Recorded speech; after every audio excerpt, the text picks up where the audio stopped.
Hello friends, आज हम बात करेंगे कि कुछ लोग होते हैं जो फाइल सबमिट करने के बाद फाइल को विथड्रॉ करना चाहते हैं। तो उसका क्या प्रोसीजर है, तो आज उसके बारे में बात करते हैं।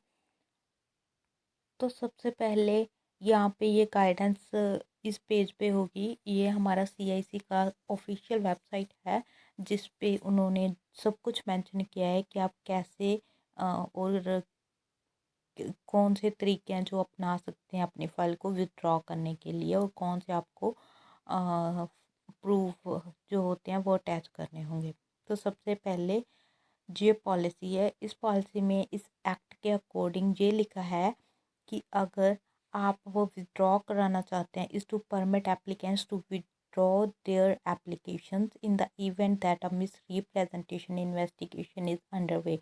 इट मीन्स अगर आपकी फ़ाइल जो है मिस रिप्रेजेंटेशन मीन्स अगर आपको प्रोसीजरल फेयरनेस लेटर आई है जो जिसमें वो वार्निंग देते हैं कि आपको जो उन्होंने उनका कंसर्न होता है उसको आपको क्लैरिफाई करना होता है विद इन 10 डेज़ 15 डेज़। तो वो मिस रिप्रेजेंटेशन होता है जिस पे आपको वार्निंग होती है कि आपको बैन लग सकता है 2 ईयर्स और 5 ईयर्स।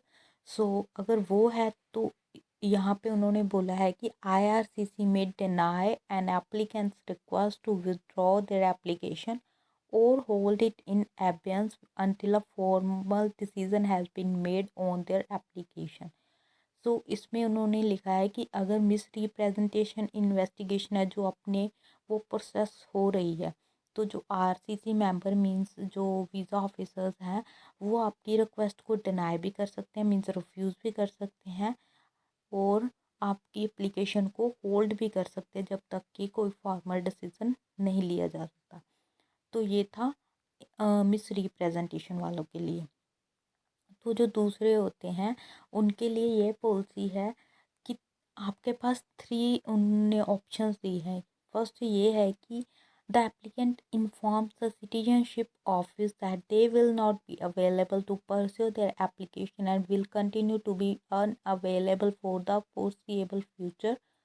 मीन्स जो एप्लीकेंट है वो इन्फॉर्म करता है वीज़ा ऑफिसर को कि वो नेक्स्ट 6 मंथ या साल तक वो अनअवेलेबल होगा वो नेक्स्ट फ्यूचर में। तो वो अपनी फ़ाइल जो आगे प्रोसेस नहीं करवाना चाहता, इसीलिए वो क्या करना चाहता है, विड्रॉ करना चाहता है। पहली ऑप्शन ये है। सेकंड ऑप्शन ये है कि एप्लीकेंट है वो चेंज कर रहा है, कि अपना माइंड चेंज कर रहा है, कि वो उसने रियलाइज़ किया कि अगर वो कनाडा में जाता है या किसी और कंट्री में, तो वो अपनी करंट जो कंट्री की सिटीजनशिप है वो लॉस कर देगा। इसीलिए वो नहीं चाहता कि वो अपनी करंट जो सिटीजनशिप है, जिस कंट्री की वो नागरिकता है उसके पास, वो खोना नहीं चाहता। इसलिए वो आगे अपनी फ़ाइल वो प्रोसेस नहीं करवाना चाहता, इसलिए वो विथड्रॉ करना चाहता है।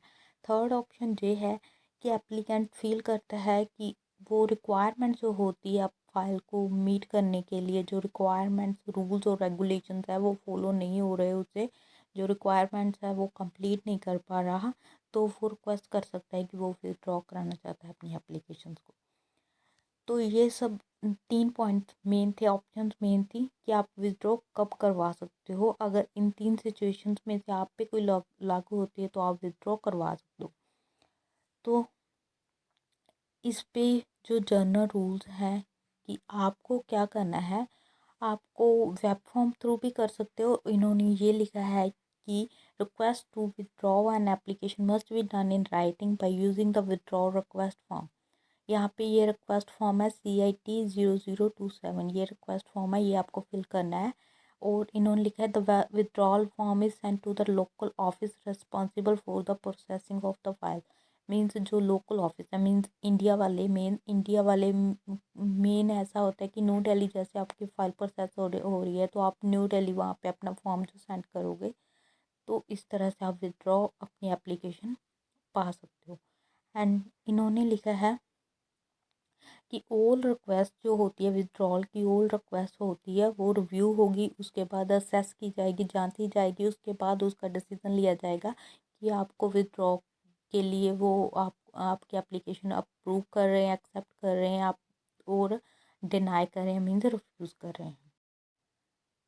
उसके बाद ये है कि अगर आपने फ़ाइल सबमिट की है और आपने अपने बच्चे की है जो छोटा है, मीन्स इन्होंने बोला withdrawal on behalf of minors must be done by a parent or legal guardian if the concerned minor is older than 14 the minor should countersign the withdrawal request if possible.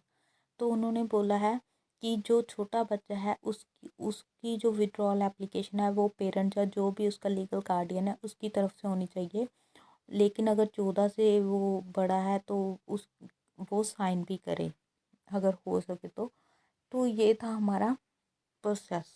All process की आप withdraw application कैसे कर सकते हैं। Next जो हमने सबसे पहले बात की थी मिस रिप्रेजेंटेशन केसेस, जैसे कि आपको वार्निंग दी गई कि आपको 2 साल का बैन लग सकता है या 5 साल का बैन लग सकता है, तो आपको 10 और 15 डेज दिए होते हैं कि आप क्लैरिफाई करो।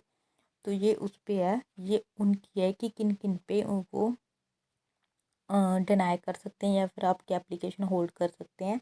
जो पहला बुलेट पॉइंट है इसमें उन्होंने बताया है कि अगर आपका जो केस है उस पर इंफॉर्मेशन वो गैदर कर रहे हैं तो वो होल्ड कर सकते हैं या फिर डिनाई कर सकते हैं। और अगर जो इन्फॉर्मेशन गैदर करके प्रिपेयर कर रहे हैं रेफरल और इन्वेस्टिगेशन शुरू हो गई है और जहाँ पे फाइनली उन्होंने इंडिकेट कर दिया है कि आपको इशू हो गया है प्रोसीजरल फेयरनेस लेटर, तो आप जो वो है विड्रॉल एप्लीकेशन वो डिनाई हो सकती है इस केसेस पे। तो ये था हमारा रिप्रेजेंटेशन केसेस की विड्रॉल के बारे में। नेक्स्ट है रिफंड पॉलिसी। इन्होंने बोला है कि the processing portion of the citizenship application fee can't be refunded in the case of an accepted withdrawal request. तो जो सिटीजनशिप एप्लीकेशन फ़ीस जो इन्होंने बोला है प्रोसेसिंग पोर्शन प्रोसेस किया कर दिया है तो आपने विड्रॉ कराना है वो रिफ़ंड नहीं होगी। The right of citizenship portion of the application fee can be refunded to grant applicants whose request to withdraw their application is accepted before a decision has been taken on their application। ये तब उनको refund होगा अगर उनका जो decision है वो लिया नहीं गया है, मीन्स तो उनको रिफ़ंड किया जाएगा। अगर आपके ऑलरेडी प्रोसेसिंग स्टार्ट हो चुकी है तो आपका वो रिफ़ंड नहीं होगा। तो ये था हमारा विड्रॉल एप्लीकेशन प्रोसेस कनाडा के लिए। तो ऐसी इन्फॉर्मेटिव वीडियोज़ के लिए चैनल को लाइक करें, सब्सक्राइब करें। Thank you, thanks for watching.